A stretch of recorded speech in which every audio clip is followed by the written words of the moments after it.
Ya. Nggak boleh nangis, nggak boleh nangis. Ya, jangan nangis. Ya, bentar.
Kesempatan ini juga ada Pak Zainal yang memerankan peran Pak Asril, dan juga sedikit perkenalan lagi, ini ada Syakira Kumaira yang memainkan peran Nia, dan juga ada ini Ditra memainkan peran Indragon, ada ini Ibu Helsi Elida, Helsi Eli, hampir mirip ya, anak kakak pertamanya Nia, ya berdiri dikit dong, biar berdiri berdua berdiri.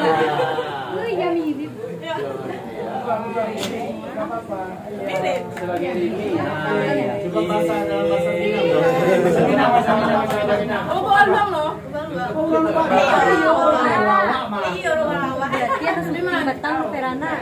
Kemudian ada pemeran Mayangnya mana ya? Mayang. Kemudian ada peran. Nah, kalau Kifli kemarin memainkan peran dirinya sendiri di film ini. Ada yang berperan sebagai sahabatnya Nia, ini yang jadi Yuka ya.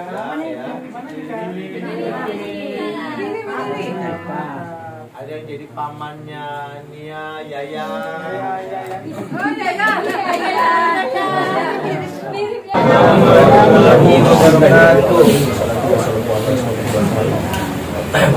Kami saudari Raya sedang kami pasti bersyukur kepada Allah Subhanahu wa Ta'ala, yang mana berkat kasih sayang Allah Subhanahu wa Ta'ala kalau hantarkan kita tempat yang tempat kemudian mana kalau pertemukan kita semua yang mana dulu kita tidak saling mengenal, tapi asbat kita Allah Subhanahu wa Ta'ala kalau hantarkan kita, termasuk saya sendiri ya. Ketika saya lihat ketika video ini peristiwa ada yang punya sari ini, subhanallah, saya sangat terharu. Dan lebih ingin lagi saya ketika melihat Pak Asril datang. Pak Asril datang dan alhamdulillah ternyata beliau adalah satu pengajar dengan saya. Saya adalah orang jamaah tabligh. Ya, pas saya lihat Fadilah Amal di kamar, itu adalah kitab kami. Ya, dan sebelum saya kesini saya juga habis berdakwah. Ya, cuman saya tidak seperti Pak Asril, saya hanya sebulan 3 hari. Pak Asril mungkin 4 bulan. Ya, kemudian ya, setelah itu. Nah, peristiwa ini adalah peristiwa sangat luar biasa. Dia Allah kirim kalau kejadiannya, dan ini adalah sebuah fenomena. Ya, tidak banyak peristiwa ini terjadi. Kalau banyak terjadi pembunuhan, bukan seviral ini. Tapi ada apa rahasia itu? Ini ada sesuatu yang Allah kirim kepada kita. Ini adalah semua sebagai pembelajaran buat kita yang hidup. Ya, bahwa betapa pentingnya kalau kita taat kepada Allah dan Rasulnya, maka Allah tunjukkan kebesaran Allah. Bahwa Allah akan hantarkan sesuatu yang sangat mulia, walaupun caranya yang sangat sadis. Tapi itulah kuasanya Allah Subhanahu wa Ta'ala. Ya, jadi jangan pernah tinggalkan sholat 5 waktu, membaca Al-Quran, sedekah jariah, dan silaturahmi. Maka suatu saat pasti yakinlah Allah selamatkan kita perkara dunia maupun perkara akhirat. Nah, itu yang dilakukan Pak Asril. Beliau berdakwah ke Medan 4 bulan. Memang kalau kami ini kalau sudah matang ibaratnya 4 bulan. Kalau saya alhamdulillah belum sampai, baru 40 hari jalan kaki saya pulang dari Cimahi waktu tahun lalu. Ya, Jadi Masya Allah Pak Azril, ya, mereka sama-sama berjuang. Yang satu berjuang dengan Allah ini menyelamatkan keluarganya dari kehancuran, ya. Artinya kehancuran apa? Kehancuran iman. Pak Azril berkorban dengan Allah, tinggalkan keluarganya, ya, sementara untuk berjuang dengan Allah. Untuk apa? Untuk memperbaiki iman dan amal soleh.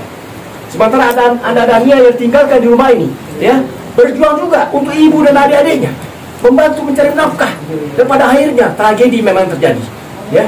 Tapi itulah kisah yang kita nggak tahu, ya. Allah punya cerita tersendiri buat warga almarhum Bu Heli, ya, buat kita semua yang tinggal di sini, ya, semua warga bahkan dunia, ya, melihat peristiwa yang sangat luar biasa, ya. Ini Allah buktikan. Intazrullah yasukum barakallahu, kata Allah. Barang siapa bantu perkara Allah, maka perkara dunia aku yang atur, kata Allah, ya. Aku yang atur perkara duniamu, bukan kamu, bukan karena kehebatan kamu, bukan kepintaran kamu, tapi karena aku, kata Allah. Maka taatlah engkau kepadaku, kata Allah. Jalankan sunnah Rasulullah SAW, maka Allah akan ganti semua, akan rubah semua kehidupan ini. Tak ada satupun yang bisa merubah selain Allah Subhanahu Wa Taala. Tak ada satupun yang hebat selain Allah Subhanahu Wa Taala. Ya, siapapun dia pun yang pintar selain Allah Subhanahu Wa Taala dan Rasulnya. Maka sekali lagi hikmah dari sebuah ini, mari kita merenung sesaat.